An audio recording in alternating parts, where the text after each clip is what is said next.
The younger brother of the prodigal son teaches us emphatically that if we get what is ours too soon, we cannot handle it. That the same thing that should make us praise the Father will drive us away from the Father if we get it too soon. The Bible said, he said, give me the portion of goods that falleth to me. The Father gave in and gave it to him, and the blessing drove him over the edge. My prayer has always been, Lord, don't give me more than I can handle. This is the potter's touch. Greetings, brothers and sisters, in the name of Jesus Christ the King. I'm excited to share this series as we come to the close of the year on finishing strong. It doesn't matter how you start, it matters how you finish, and I want you to finish strong. This particular message that I'm going to share out of the series is teaching you how to stay on track. A lot of people start good, but Lord have mercy, in a minute they have gotten way off track. If that's you, take a look at this. Discouragement can creep in secretly, hide behind clothes, makeup, hairdos. Discouragement is so bold that it will even hide behind a smile. It will always ride to work with you. And if it doesn't catch a ride going to work,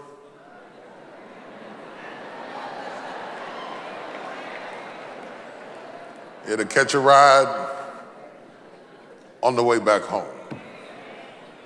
Discouragement will go into a tent, into a garage apartment. It'll go into subsidized living. It will walk right into a Section 8 neighborhood. It will come in, but don't think that it stops there. Discouragement will walk right into a middle-class house and sit down at the dining room table and have a cup of coffee early in the morning. It won't just stop there. It'll go in a mansion and sit on the side of a jacuzzi, stick his feet in the hot tub, and tell you life is not worth living. If you listen at discouragement, it will cause you to make bad decisions. It will cause you to think that life is not worth living. And secretly, behind the facade of a smile and a good morning and a praise the Lord and a how are you, you will wonder if you're ever going to get out of what you're into. Particularly painful is discouragement in the life of the believer, because as we travel from season to season, it is not just the perils that we face, but it is seeing the wicked go forward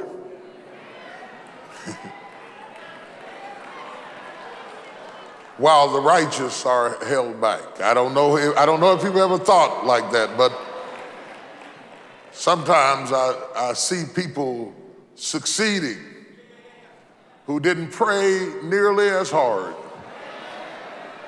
work nearly as long, have not been faithful at all, and it seems like they seemingly have moments of victory, placed in close proximity so I could see it. Their victories are flaunted in my face, not while I am having a similar experience, but while all hell has broken loose in my life and I am going through agony and tragedy. Seemingly they are having victory and triumph. And if you are not careful, the very sight of their prosperity becomes your agony.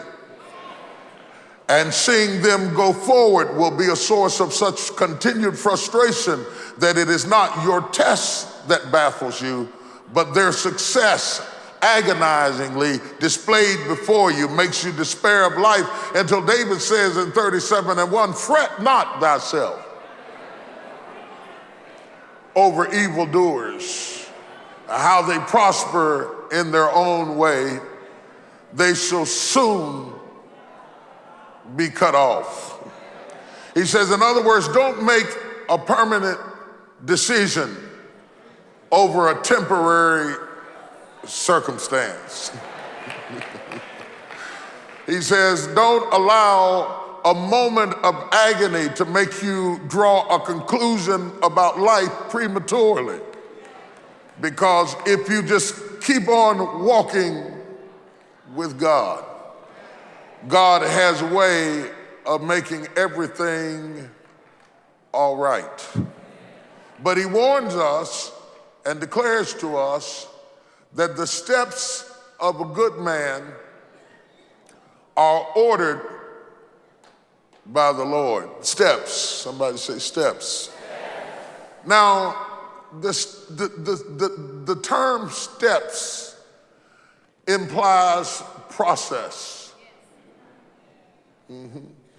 Means it's going to take a while.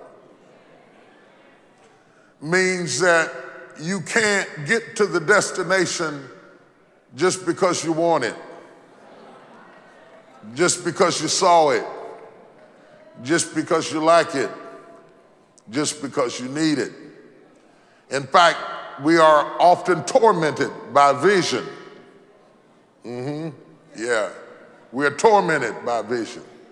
It's a painful thing to be a visionary, because a visionary sees what shall be and wakes up to deal with what is.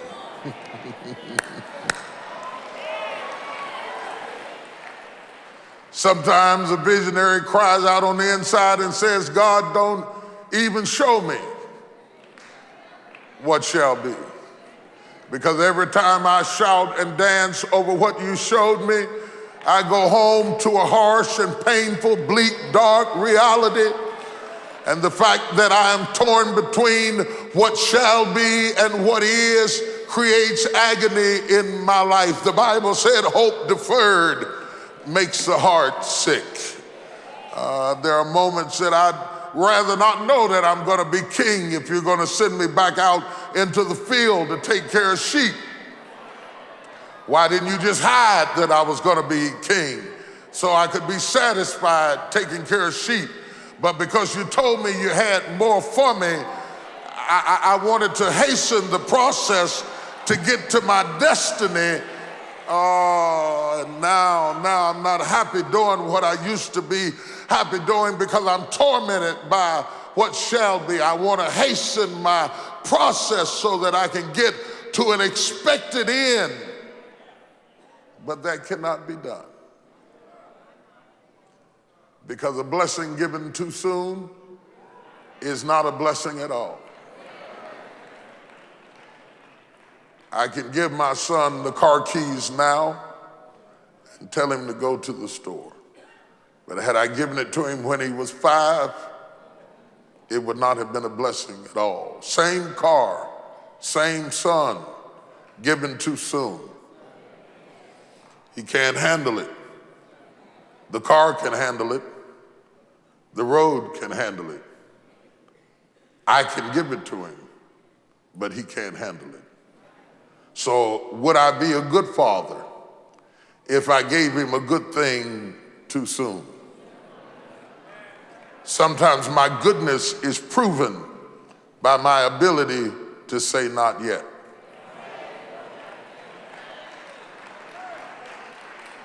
The younger brother of the prodigal son teaches us emphatically that if we get what is ours too soon, we cannot handle it.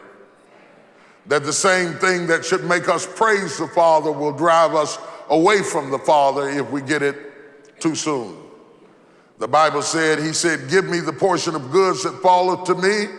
The Father gave in and gave it to him, and the blessing drove him over the edge.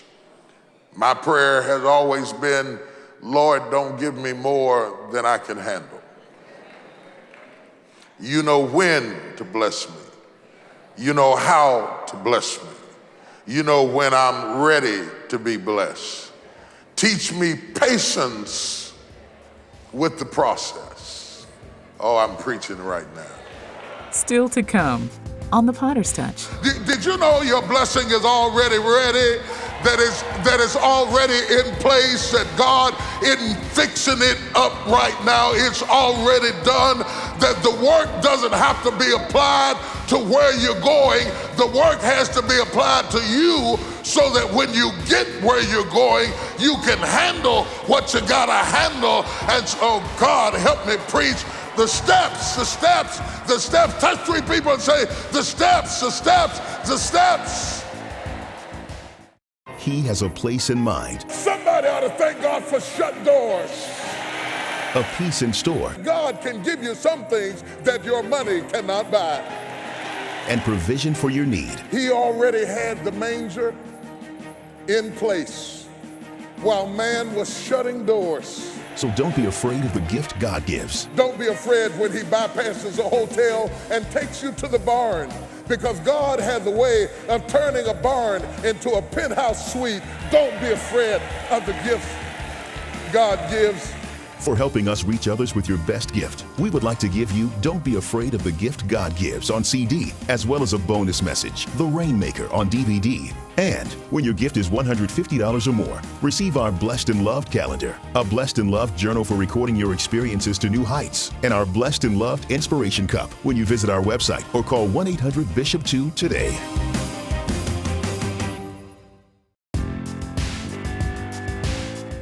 I think the perspective is critical in order for you to be an overcomer, to be victorious. It's not what happens to you, it's how you feel about what happens to you. The ability to manage problems and situations is what determines the CEO from the janitor.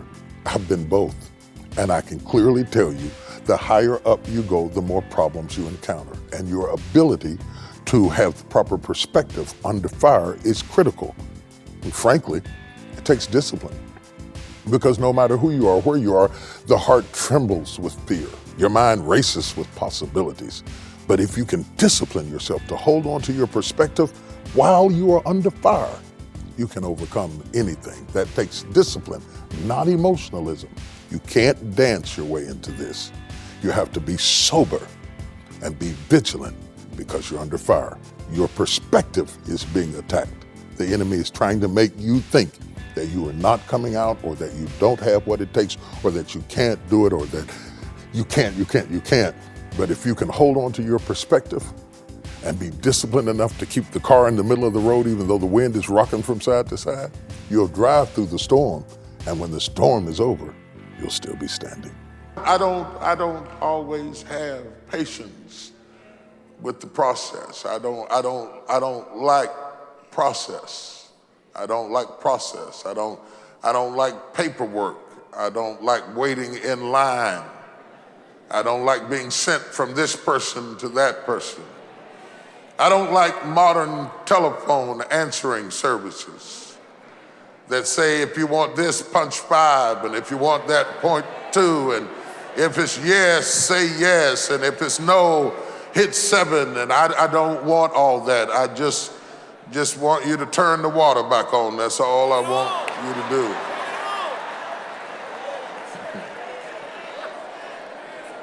That's all I want. I don't want to go through the directory.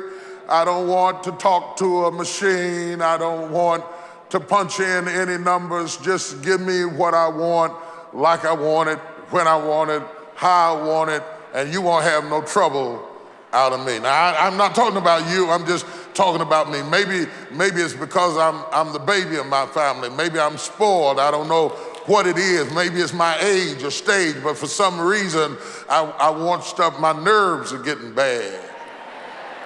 Brother Smith, my nerves are getting bad. I don't like waiting in line. If I drive past Wendy's and the line is too long, I'd rather go home hungry than to sit. I don't know, maybe it's just me, but my patience is getting frail. I used to could be polite while people talk smart, but Dion, my patience, I have to give a disclaimer. I don't know what it is. When my hair started turning white, I started speaking my mind. I'm dangerous. They should put a warning sign on my forehead that I spontaneously combust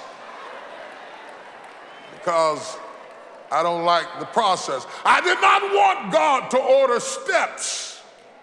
I wanted God to order a blessing. I wanted God to order a healing.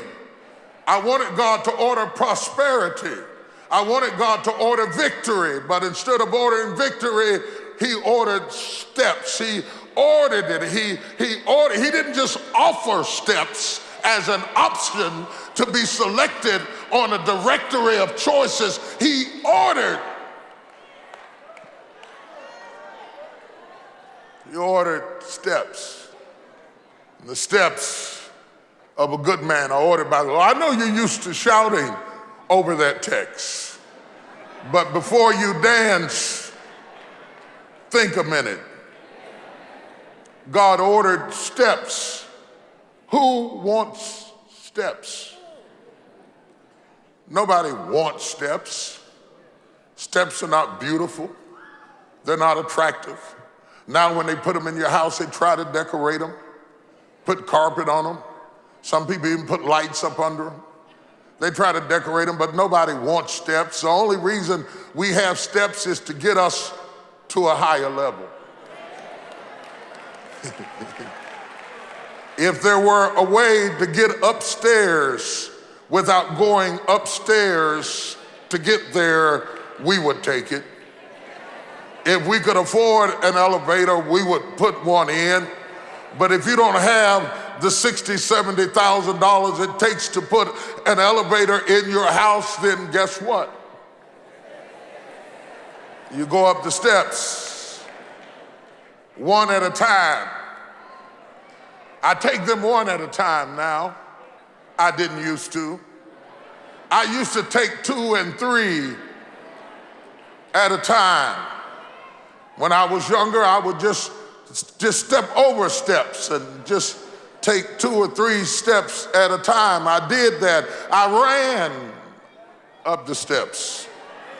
Talking on the phone, I skipped over the steps. I ignored the steps. They were no problem when I was younger. No, I don't remember knees aching, back hurting, anything. I just went up the steps fast. I ran up them until I tripped on them. As long as I had never tripped going up the steps, I ran going up the steps. I skipped over top of them. It was funny to me to see somebody take 1 step at a time. My legs were long, my back was straight. I could expedite the process and get there quicker. Old people got on my nerves, took them too long to get where they were trying to go. Excuse me, step aside, move to the right. I gotta go. I run up the steps until I fell on the steps. And the steps taught me to respect them. I bust my lip on the step and I learned respect for the process. I learned that the race is not given to the swift, nor the war to the strong, but to him that endureth to the end. I learned as cars shot past me and jumped in front of me and pulled around me when I was driving, only to meet me at the red light. I learned that speed for a moment doesn't really mean progress. The fact that you pulled around me and gave me that signal that you. When I pulled up to the red light and you were there, I started to give it back to you because I didn't do it, but I thought about it. Because you made me feel bad when you pulled around me. You made me look small when you pulled around me. You embarrassed me in front of my kids when you pulled around me. But when I finally got up there and saw that you still had to stop at the same red light, I found out the race is not given to the swift nor the war to the strong, I learned to pace myself. I learned to pace myself. I learned to get on the highway and use cruise control. I didn't used to do that. My brother and I used to speed race going down the highway. I didn't think it was cool till we was in triple digits. I did that till I hit a curve, Dion, and almost went over the other side of the embankment. I learned that when you get in a curve, you gotta slow down. Go through the process. God has ordered steps. The thing that I'm thankful for is to know that God orders the steps. It helps me to understand that I am not wandering aimlessly, that I'm not just moving on my own, that there is a course for me to take, and that I can't graduate till I take it. That there is a path for me to trot, that God isn't making this thing up as he goes. I thought he was making it up as he went. That's why I prayed, so he could make it up my way. I prayed to abort the process. I prayed to speed it up. I prayed to get out of things that he wanted me to stay into. I prayed that I wouldn't have to endure some things that he wanted me to endure. I was working on the destination, but he was working on me. And sometimes he made me wait. He made me slow down and said, no, you skipped that step. Go back. Go back and do that again. If you skipped it with Jimmy, I'm gonna send it back with Freddie. If you skipped it with Willie, you're gonna have to go through it with Roger. If you skipped it with Sally, you're gonna go through it with Susie, because all of these are tools that I'm using to work on you. I'm not preparing the blessing for you. I'm preparing you for the blessing. The blessing is already prepared. Oh my God. The blessing is already prepared. Eyes have not seen, ears have not heard, neither have entered into the heart of man the things that God have prepared for them that love him. Did you know your blessing is already ready? That is already in place, that God isn't fixing it up right now. It's already done, that the work doesn't have to be applied to where you're going. The work has to be applied to you, so that when you get where you're going, you can handle what you gotta handle. And so, God, help me preach the steps, the steps, the steps. Touch three people and say, the steps, the steps, the steps. You wanted children, but you wasn't a good parent. You wanted a good wife, but you wasn't a good man. And anytime you get anything too soon, you will trip on the steps. And so God puts us in process and orders steps. He does it by steps. He does everything by steps. He does everything by steps. Some young pastor had gotten a hold to some of our materials that we disseminate behind the scenes for our conferences. And they said, everything is regimented. At 7 o'clock, the lights go up. At 7:01, the praise singers sing. At 7:15, it's in the hands of so-and-so. And they were amazed, because they were used to going to a church that had no steps.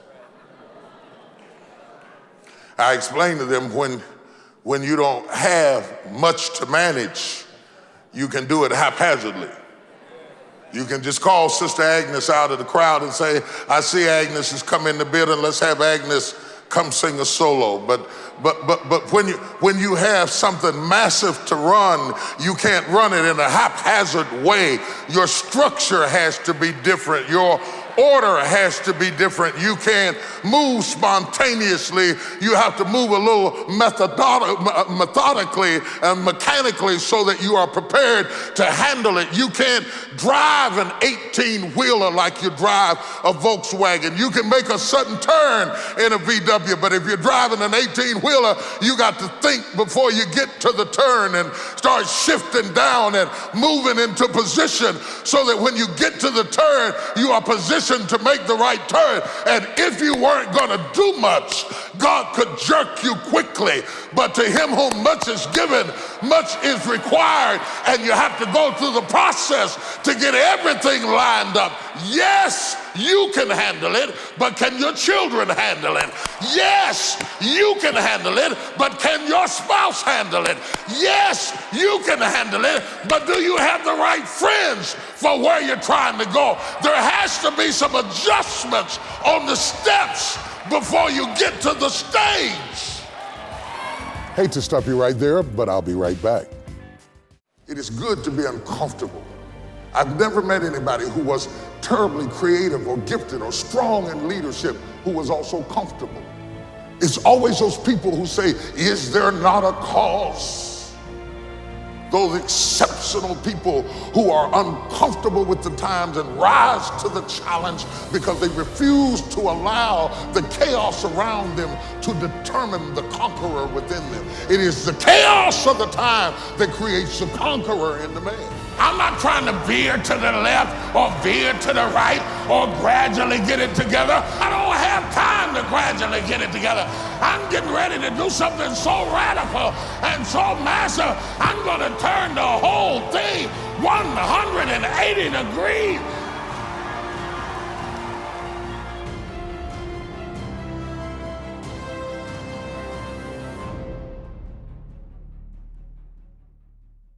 Celebrate the electrifying atmosphere of Woman Thou Art Loosed with the highly anticipated release, Woman Thou Art Loosed Worship, live at Lakewood. With Bishop T.D. Jakes, Pastor Cheryl Brady, Myron Butler, Gay Arbuckle, John Murray, Lady Joy Hill, and featuring Maurice Brown and the hit anthem, The Sound of Worship. Woman Thou Art Loosed, live at Lakewood. Get your copy today when you visit WTAL.org or call 1-800-BISHOP-2. Next week on The Potter's Touch. Even Jesus had steps. They tried to crown him too soon. And he disappeared because they were trying to make him skip the steps. He said, no, you can't crown me before you cross me. It is my cross that makes my crown. It is my agony that makes my ecstasy. It is my sickness that makes my healing. It is my poverty that illuminates my prosperity, makes me appreciate where I am. Oh God, help me. We have to stop there, but my prayer is that you would allow the Word of God to dwell in your heart by faith. If you have gotten off track, that you begin to understand that you must get back on course. You can't get to the expected end if you take the wrong turn. You've got to stay on course. If you understand the importance of this message, perhaps you will get it and use it to keep you on track. Play it over and over again, because from time to time, all of us veer to the right and veer to the left, but this will get you dead center on course. Have a blessed day.